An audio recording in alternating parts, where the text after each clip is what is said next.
Hello friends, followers and channel members, welcome back to another video here in Microsoft Flight Simulator.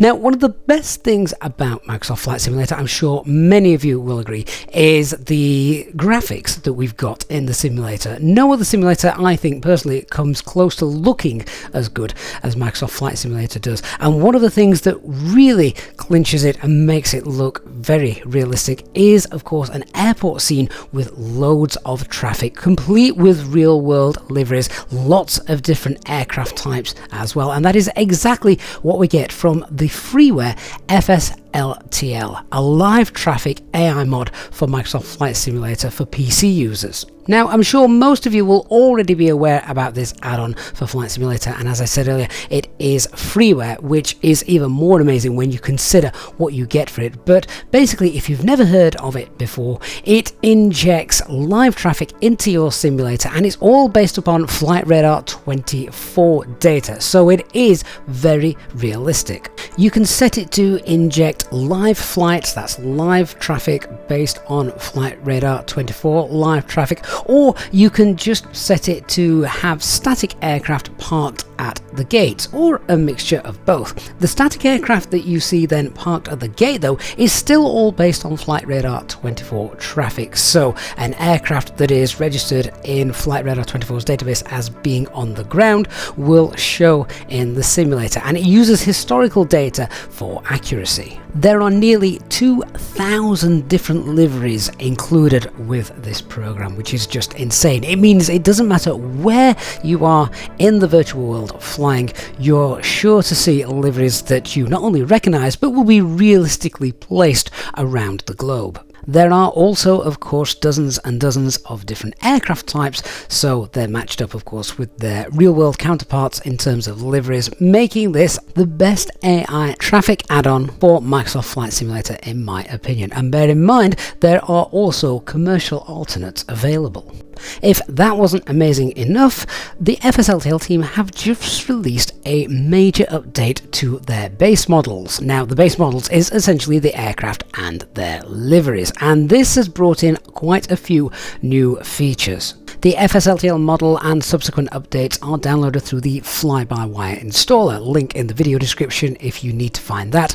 And there are two parts to it. There is the base models and there is the injector. Of course, make sure that both are indeed up to the latest version, taking with this newest release the base models up to version 1.3. Now, because of the huge number of liveries and various different aircraft types, of course, it's nearly a 9 GB download, so this may take you some time, but I guarantee it's absolutely worth it. So what does this latest update add to an already brilliant program? Well, with this latest update, we have got almost 100 additional liveries have been added. And that means for those of you who are model matching on the VATSIM network, there is a new VMR file. You'll find that in your community folder in the base program files, and there it is, the VMR file. That's what you need to point your vPilot to if you wish to model match on VATSIM following the latest update.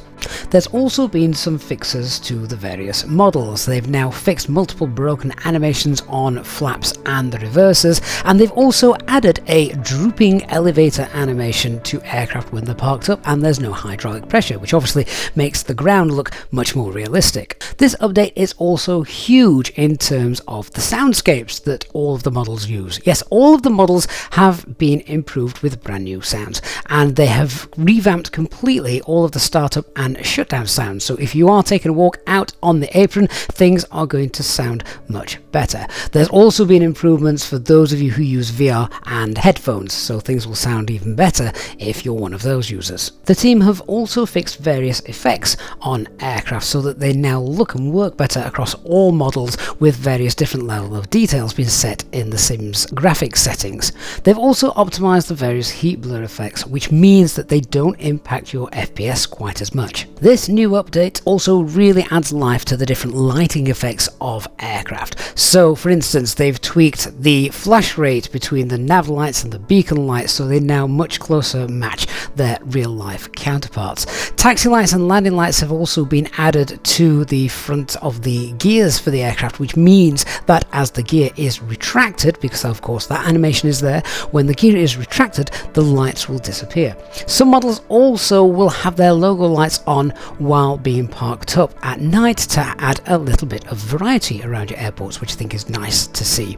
The interior lightings have also been tweaked and they now have different colours, so every aircraft isn't going to look the same, and the exterior lights also, if you're looking at aircraft from a distance, will now appear smaller. Now, one of the biggest things brought in by this update is something that most of us probably wouldn't even realise, and that is that the wingspan values across all models has actually been set to around 10% below the real life values. Now, on first reflection of this, it sounds like the aircraft could then potentially look a little bit strange with wings smaller than they should have for the fuselage. However, you don't really notice this, but it has actually been done for a very important reason. So Microsoft Flight Simulator adds a 6-meter diameter around all of the aircraft parking spots in the scenery for the aircraft to be placed, which I presume means from a coding point of view that if an aircraft's wingspan is a little bit too large,